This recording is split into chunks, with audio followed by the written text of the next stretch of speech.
किया है जो प्यार तो पड़ेगा निभाना, रख दिया कदमों में दिल नजराना, कबूल कर लो। मत सैल हमें जानू फिरता है फलक बरसों, तब खाक के पर्दे से इंसान निकलता है। 24 अप्रैल 1934 को हैदराबाद के एक सैयद घराने में एक बच्चा पैदा होता है जिसका नाम अहमद रखा जाता है। इस वक्त किसी को मालूम नहीं था कि यह बच्चा बड़ा होकर जनूबी एशिया के सिनेमा की तारीख तब्दील करके रख देगा। जी हाँ दोस्तों, मैं बात कर रहा हूँ अहमद रुश्दी, जो एक वर्सटाइल पाकिस्तानी प्लेबैक गुलकार थे और पाकिस्तानी फिल्मी मौसीकी के सुनहरे दौर में एक अहम शराकतदार भी थे।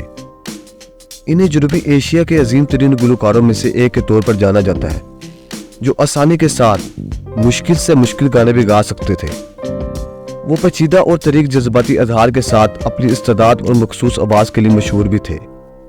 वो जनूबी एशिया के पहले पॉप गुलकार के तौर पर समझे जाते थे। उन्होंने 1966 की फिल्म अरमान में जनूबी एशिया का पहला पॉप गाना कोको करीना गाया था। दोस्तों, अगर फिल्म अरमान की बात की जाए तो ये वहीद मुराद की फिल्म थी, लेकिन अहमद रुश्दी के इस गाने ने वहीद मुराद की शोहरत को 4 चांद लगा दिए।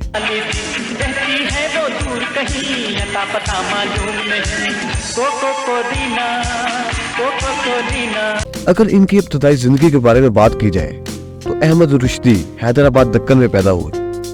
वो तकसीम के बाद पाकिस्तान हिजरत कर गए। 1954 में उन्होंने कई दूसरे गुलकारों के साथ पाकिस्तान का सरकारी कौमी तराना भी रिकॉर्ड किया। रुश्दी ने पाकिस्तानी सिनेमा की तारीख में उर्दू, अंग्रेजी, पंजाबी, बंगाली, सिंधी और गुजराती में सबसे ज्यादा फिल्मी गाने रिकॉर्ड किए और 1950 की दहाई के दरमियान से 1980 की दहाई के अवाइल तक पहले प्लेबैक आर्टिस्ट के तौर पर बेमिसाल कामयाबी हासिल की। वो अपनी स्टेज परफॉर्मेंस के लिए भी मशहूर थे। वो अपनी जिंदगी के आखिरी हिस्से में खराब सेहत का शिकार हुए और 583 रिलीज होने वाली फिल्मों के लिए तकरीबन 5000 फिल्मी गाने रिकॉर्ड करने के बाद 48 साल की उम्र में दिल का दौरा पड़ने से इंतकाल कर गए।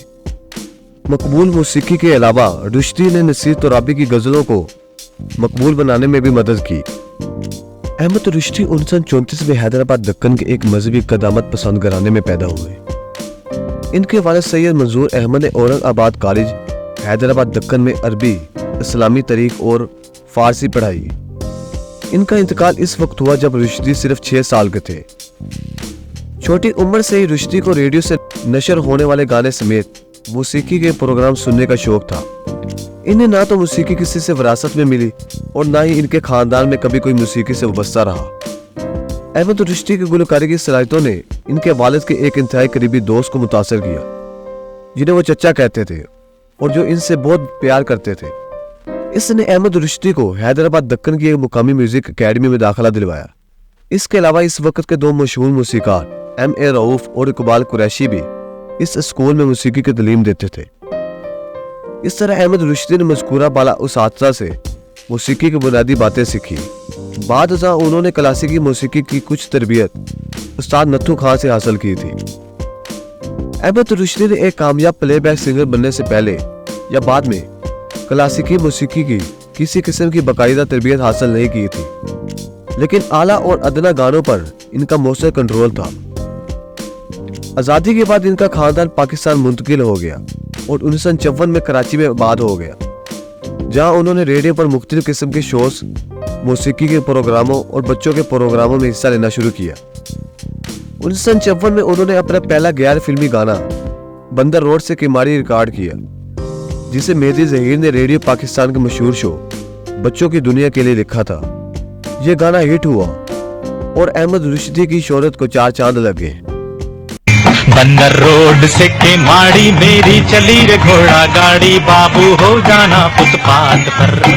अहमद रुश्दी की सीरीज के इस हिस्से में हमने अहमद रुश्दी की इब्तदाई जिंदगी के बारे में बात की, जबकि इसके अगले हिस्से में मैं इनके सिंगिंग कैरियर के बारे में बात करूंगा। तो दोस्तों, अगर आपको मेरी वीडियो पसंद आई है तो इसको लाइक करें और नेक्स्ट पार्ट के लिए मेरे चैनल को जरूर सब्सक्राइब कीजिए।